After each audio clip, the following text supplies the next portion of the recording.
Hello दोस्तों, कैसे हैं आप। उम्मीद करता हूँ आप अच्छे होंगे और अपनी ज़िंदगी काम में कहीं ना कहीं बिज़ी होंगे। तो दोस्तों, आज की इस वीडियो में बात करने वाला हूँ कि अगर आप कुवैत कंट्री में या किसी दूसरी कंट्री में डिलीवरी करना चाहते हैं, वो किसी भी तरीके की, तो आप किस तरीके से यहाँ डिलीवरी कर सकते हैं, कितने टाइप की डिलीवरी होती है, पूरी जानकारी डिलीवरी से संबंधित मैं इस वीडियो में देने वाला हूँ। तो वीडियो पूरी वॉच कीजिएगा। वीडियो अगर थोड़ी भी अच्छी लगे तो वीडियो को लाइक ज़रूर कीजिएगा। चैनल पर न्यू है, चैनल सब्सक्राइब नहीं किया दोस्तों, तो एक बार इस चैनल को सब्सक्राइब ज़रूर कीजिएगा। जैसे कि आपको मालूम होगा, मैं हूँ शावेज कुवैत से, और मुंबई में मैं डिलीवरी कंपनी स्विगी है, जोमेटो है, काफ़ी कंपनी में काम करता हुआ मैं कुवैत कंट्री आ चुका हूँ और यहाँ से मैं आपको जानकारी दे रहा हूँ। अगर आप भी डिलीवरी में या किसी भी काम में अगर आप आना चाहते हैं, कोई भी आपका सवाल है, क्वेश्चन है, तो मुझे वीडियो में कमेंट कीजिएगा। मैंने व्हाट्सअप नंबर भी अपना डिस्प्ले किया है वीडियो में, वहाँ भी आप मुझसे चैट कर सकते हैं इजीली। तो दोस्तों, सबसे पहले मैं आपको बता देता हूँ कि जिस तरीके से इंडिया में स्विगी है, जोमेटो है, फूड डिलीवरी कंपनी है, इसी तरीके से यहाँ भी फूड डिलीवरी कंपनी है। जैसे कि एक नंबर पे, अगर फर्स्ट नंबर पर बात की जाए तो तालाबाद है।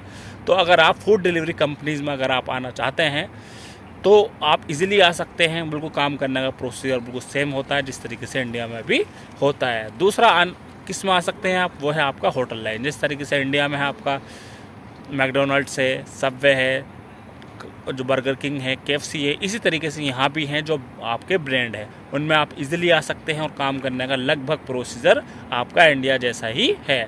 उसका क्या है प्रोसीजर है, थोड़ी सी जानकारी मैं आपको दे देता हूँ। बाकी अगर आपको डिटेल में जानकारी चाहिए तो मुझसे आप कमेंट कर सकते हैं। तो कंपनी में अगर आप आते हैं फूड डिलीवरी में, तो सिंपली यहाँ आने के बाद आपको क्या करना होता है, सिंपली आपको कंपनी में जाके अपने डॉक्यूमेंट्स वगैरह सबमिट करने होते हैं। ऑलरेडी आपके डॉक्यूमेंट सबमिट किए हुए होते हैं, लेकिन एक बार अगर कंपनी आपसे मांगती है तो आपको डॉक्यूमेंट सबमिट करने होते हैं। उसके बाद कंपनी क्या होती है, अपनी यूनिफॉर्म वगैरह प्रोवाइड करा देती है।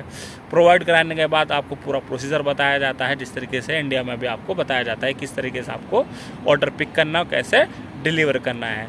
उसमें आपको 10 से 12 घंटे की ड्यूटी होती है और आपकी अप्रोक्स इसमें मंथली सैलरी बेस काम होता है, प्लस दूसरा आपका ऑर्डर बेस काम होता है। अगर आपका सैलरी बेस काम होता है तो उसमें आपकी एक सैलरी फिक्स होगी कि आपका इंडिया के 40,000 या 50,000। अगर आपका ऑर्डर बेस अगर आपका काम होता है तो उसमें पर ऑर्डर इंडिया की तरह रेट फिक्स होगा कि एक ऑर्डर का आपको हाफ केडी मिले या 1 केडी मिले। तो टोटल अगर मैं बात करूं, अगर आप ऑर्डर बेस पे काम करते हैं या कंपनी या सैलरी बेस पे काम करते हैं, तो इंडिया के आप कम से कम 10 से 12 घंटे में आप कम से कम बता रहा हूँ 40 से 50,000 आसानी से कमा सकते हैं बाइक डिलीवरी पर।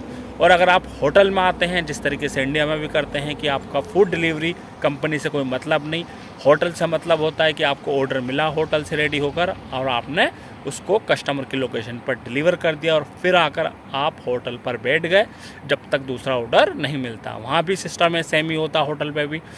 कुछ होटल वाले क्या होते हैं, सैलरी देते हैं, कुछ होटल वाले आपके ऑर्डर बेस काम आपसे कराते हैं, फिर आपका ऊपर का कमीशन होता है। जब आप यहाँ आएंगे पूरा प्रोसीजर समझ जाएंगे, क्योंकि काम करने के बाद ही पूरी बात समझ में आती है। क्योंकि मैं आपको कितना भी बताऊँ ए से लेकर जेड तक आपकी बात समझ में नहीं आएगी, केवल आपको एक हिंट्स मालूम हो सकता है। तो दूसरा 2 तरीके से तो ये हो गया आपका। तीसरा क्या है, तीसरा सिंपल ये है कि एक यहाँ बड़े लेवल पर भी आपका डिलीवरी होती है। जैसे कि फॉर एग्जांपल इंडस्ट्रियल लेवल पर आपका मार्केट है या आपके इंडस्ट्री है, वहाँ पर क्या होता है, आपका जो माल होता है, कुरियर्स होता है, वो आपके बड़े स्केल पर डिलीवर होता है। तो दोस्तों, यहाँ जो डिलीवरी होती है वो 2 व्हीलर से, 3 व्हीलर से और आपकी 4 व्हीलर से होती है। अगर आप 2 व्हीलर से आप डिलीवरी करना चाहते हैं और अगर आपके पास 2 व्हीलर का लाइसेंस है, 4 व्हीलर का नहीं है, तो प्लीज़ इंडिया में आप बनवा लीजिएगा।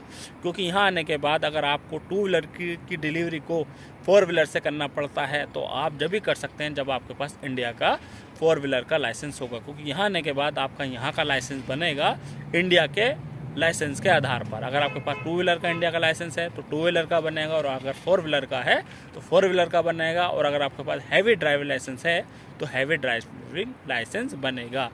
तो दोस्तों, जैसे कि आपको समझ में आ गया होगा कि जैसे कि आपका होटल्स भी हैं और फूड डिलीवरी कंपनीज़ भी हैं, इनमें कभी कभी ऐसा भी पार्सल आ जाता है कि जो कि ये डिलीवरी 4 व्हीलर से करनी पड़ती है। जैसे कि आपको मालूम होगा कि यहाँ गर्मी में क्या होता है, टेम्परेचर बहुत ज़्यादा हो जाता है और काम करना बहुत ज़्यादा मुश्किल हो जाता है 2 व्हीलर से। तो उस केस में क्या होता है, 4 व्हीलर से भी डिलीवरी करनी पड़ती है।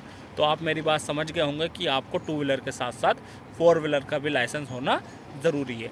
तीसरी जो डिलीवरी होती है दोस्तों, वो होती है आपकी मैंने आपको बताया है कि आपका इंडस्ट्रियल लेवल पर, जैसे कि आपका कोई सपोज दैट फैक्ट्री है, कंपनीज़ है या मार्केट है, सब्ज़ी मंडी है, उसमें क्या होता है आपको बड़े लेवल पे आपको सामान को लाना ले जाना होता है, जिसके लिए आपको हैवी लाइसेंस की ज़रूरत पड़ती है और उसमें अर्निंग भी अच्छी खासी हो जाती है। तो दोस्तों बस शॉर्ट में यही नॉलेज मुझे आपको प्रोवाइड करनी थी। अब रही बात आने की, तो आने के लिए आप सिंपली आपका जो नियर अबाउट ऑफिस है वहाँ पर आप जाइए, उनसे मालूमात कीजिए, कॉन्टैक्ट में रहिए किस कंट्री की वीज़ा ऑफिस में आ रही है। अगर कुवैत की आपको वीज़ा मिलती है तो आप आसानी से आइए, मोस्ट वेलकम। कोई क्वेश्चन है, सवाल है, मुझसे कॉन्टैक्ट कर सकते हैं ईजिली, मैं आपको जहाँ तक है कोऑपरेट करूँगा। और दोस्तों आने से पहले इस बात का आप ध्यान रखिएगा, क्योंकि यहाँ जो गल्फ़ कंट्रीज़ में गर्मी बहुत ज़्यादा होती है, तो बिल्कुल बी प्रिपेयर्ड, बी केयरफुल होकर आइएगा। तो दोस्तों बस छोटी सी इन्फॉर्मेशन इस वीडियो मुझे शेयर करनी थी। कोई क्वेश्चन रहा हो, कोई भी सवाल रहा हो तो मुझे वीडियो में कमेंट ज़रूर कीजिएगा। मिलता हूँ एक नई वीडियो में लेटेस्ट अपडेट के साथ, तब तक अपना ध्यान रखिए। Take care, bye, see you, all the best.